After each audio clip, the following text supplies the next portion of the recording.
A cocarocracia no Atlântico Português não é apenas um episódio isolado. E uma janela para perceber como Portugal tomou decisões em momentos de risco, competência e mudança. Neste vídeo longo, vamos olhar para causas, protagonistas, interesses e consequências, separando mitos de evidência histórica. O objetivo não é decorar datas, mas entender lógicas de poder, economia e sociedade que continuam a influenciar a memória coletiva portuguesa. Para enquadrar a cocarocracia no Atlântico Português, começamos pelo pano de fundo político e social entre a longa duração da história portuguesa e os seus pontos de viragem. Nenhum acontecimento desta escala surge do nada. Há tensões acumuladas, instituições em disputa, redes de alianças e limitações materiais. Ao identificar esse contexto, percebemos por que certas opções pareciam inevitáveis para alguns atores, enquanto para outros eram vistas como ruptura, ameaça ou oportunidade única de reposicionar o reino. No plano institucional, este tema cruza coroa, elites locais, autoridades religiosas, interesses mercantis e, em muitos casos, pressão internacional.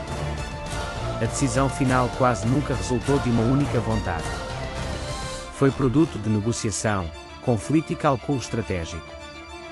Ler a cocarocracia no Atlântico Português desta forma evita explicações simplistas e ajuda a perceber como o Estado português foi sendo construído por camadas, avanços, recuos e compromissos muitas vezes contraditórios.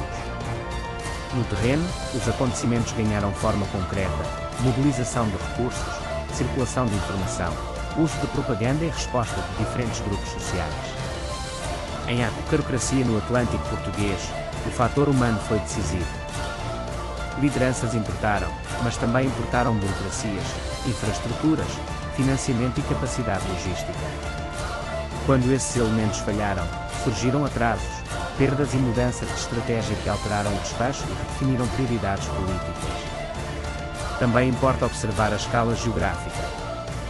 O que aconteceu em centros de decisão teve reflexos em cidades portuárias, fronteiras, espaços ultramarinos e comunidades locais. A cocarocracia no Atlântico Português mostra que a história portuguesa raramente cabe num único território. Há conexões atlânticas, europeias e imperiais que moldam escolhas internas. Esta perspectiva de rede permite compreender porque um evento aparentemente regional pode produzir efeitos de longo alcance.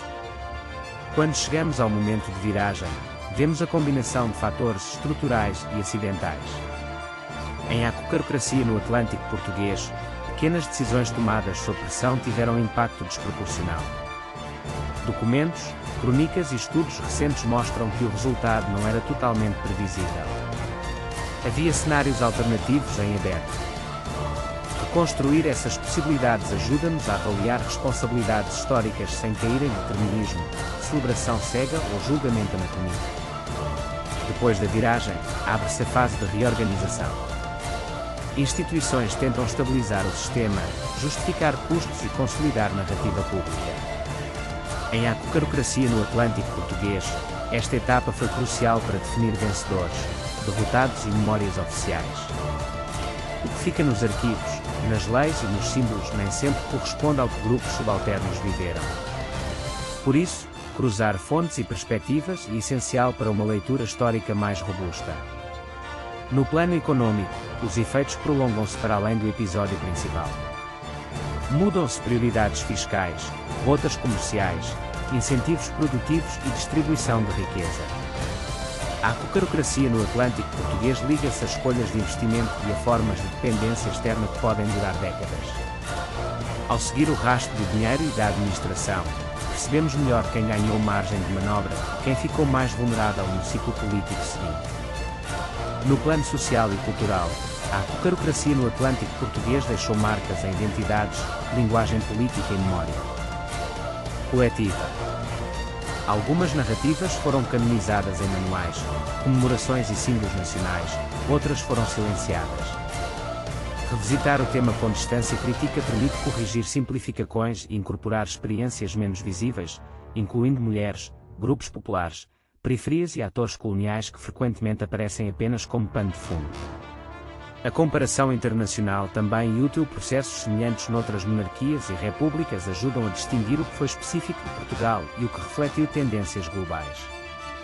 Em A Cocarocracia no Atlântico Português, Essa comparação revela sincronias com mudanças militares, financeiras e ideológicas de maior escala.